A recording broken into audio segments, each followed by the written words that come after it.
Welcome to this explainer. We're diving into something super specific today, but absolutely crucial if you live around here. Why roofs in Summit face such completely unique climate challenges, and more importantly, how you can protect your home and your wallet. If you're local, you already know the weather can be a total wild card, right? Well, today we're going to break down the actual science behind what that weather is doing to your house.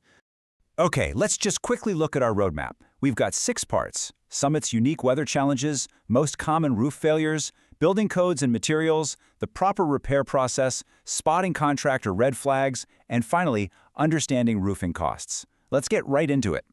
Section 1. Summit's unique weather challenges.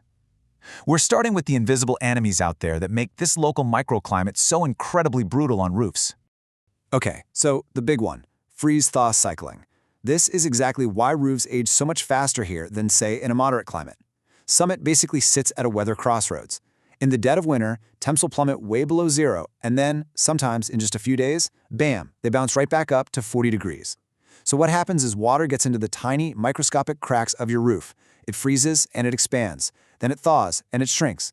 This constant back-and-forth expansion and contraction literally tears roofing materials apart. It pushes them way past what most manufacturers even test for in their standard factory ratings.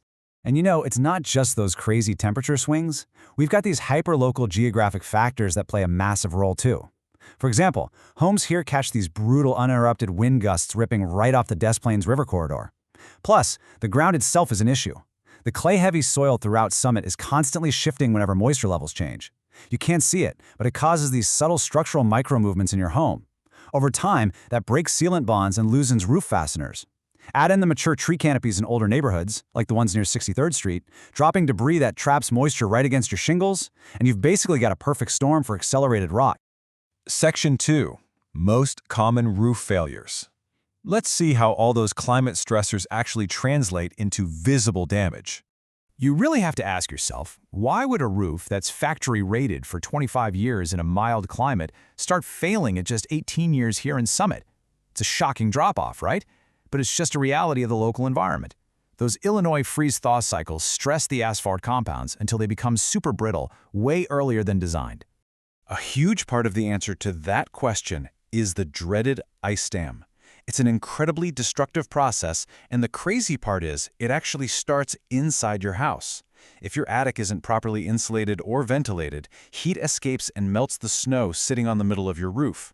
That water trickles down to the edges, the eaves, which are freezing cold because they hang past the exterior walls. So the water refreezes right there, building this solid wall of ice. As more snow melts, the new water hits that ice wall, literally has nowhere to go, and backs up directly underneath your shingles, infiltrating your walls and ceilings. It's a nightmare. Beyond the ice dams, our severe weather patterns leave some very distinct casualties behind. The flat terrain around here tunnels high-speed winds that will eagerly rip shingles right off the vulnerable edges and ridges of your roof. We also see a ton of failures in the flashing, that metal transition material around your chimneys, skylights, and vent pipes, because the temperature cycling just destroys the sealants. And finally, thanks to intense sun exposure combined with our climate, we see drastically accelerated granule loss, especially on the south and west-facing slopes of homes in Summit. Section 3. Building codes and materials. To fight back against this incredibly harsh climate, we've got to build it right. We need a solid defensive strategy. So the absolutely crucial point here is that generic patch jobs just do not work in Summit. A contractor who treats a roof here like a roof in a mild, dry climate, they are setting you up for disaster. You simply cannot use basic 3-tab economy shingles and standard felt paper. To survive what is officially classified as a 90-mile-per-hour wind zone, you absolutely need upgraded premium architectural shingles and highly tear-resistant synthetic underlayments. No exceptions. And look, the state knows exactly how bad this is too. Illinois building codes actually mandate very specific ice and water shields at the eaves of your roof. Why? To stop that exact freeze-thaw infiltration we were just talking about with the ice dams. The code specifically dictates that a waterproof underlayment must extend at least 24 inches inside the exterior wall line. This isn't just a suggestion, it's a non-negotiable standard for a quality permitted repair in our specific climate zone. Section 4. The proper repair process. Knowing the right materials is really only half the battle. So let's talk about doing the job right from start to finish. A legitimate, high-quality contractor is going to follow a straightforward process with 3 exact steps, and they won't rush it. Step 1 is a dual inspection. Yes, they must look at the exterior of the roof, but they also absolutely must get inside your attic. They need to find the root causes, like poor ventilation, instead of just patching up the visible symptoms. Step 2 is executing the repair strictly to local codes and manufacturer specs, no matter what the weather delays are.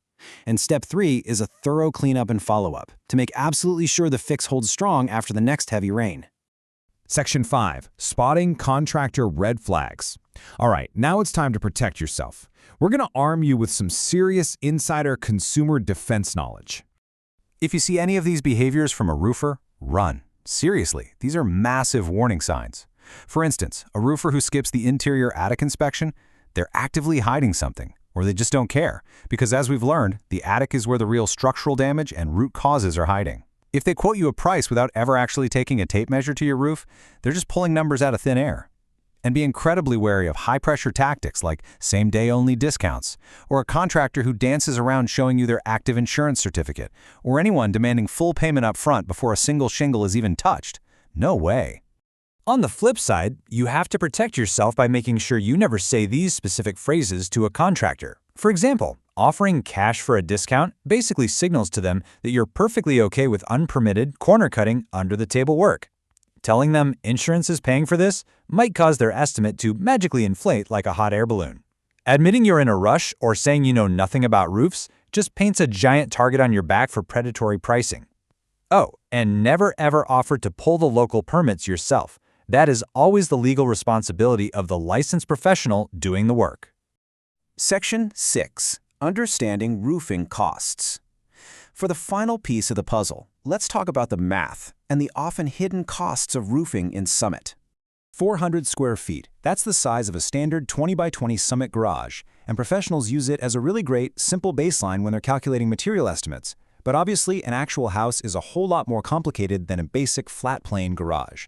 When you start scaling up to, say, a 2,000 square foot home, your costs are going to dramatically fluctuate based on several huge multipliers.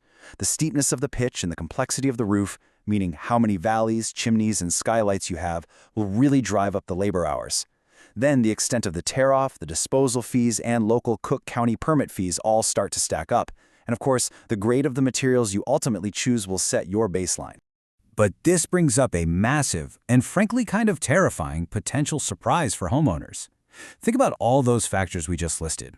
What do you think is the single most expensive hidden cost that can pop up during a roof replacement? The worst damage is almost always the damage you cannot see. Hidden roof decking rot is the ultimate budget killer. Moisture and those terrible winter ice dams we talked about silently rot the plywood or OSB sheathing that sits directly beneath your shingles. And because it's completely covered up, this major structural failure is usually only exposed during the tear-off phase of the job. Repairing structural wood decking is highly labor-intensive, and the material costs add up incredibly fast. It can literally double your project cost. The only way to prevent being totally blindsided by this? Demanding that early interior attic inspection we keep mentioning. Ultimately, the big takeaway here is that generic one-size-fits-all solutions just do not work in this specific microclimate. From the Des Plaines river winds to those brutal freeze-thaw cycles, understanding your specific environmental stressors really empowers you. It allows you to confidently demand code-compliant, lasting repairs, and it completely protects you from contractors looking to cut corners. I'm going to leave you with this thought to mull over. Knowing that the absolute most expensive, budget-destroying damage is entirely invisible from the outside of your house, when was the last time you actually checked your attic? Thanks so much for joining me for this explainer, and I hope you leave feeling a little more prepared for the next big storm.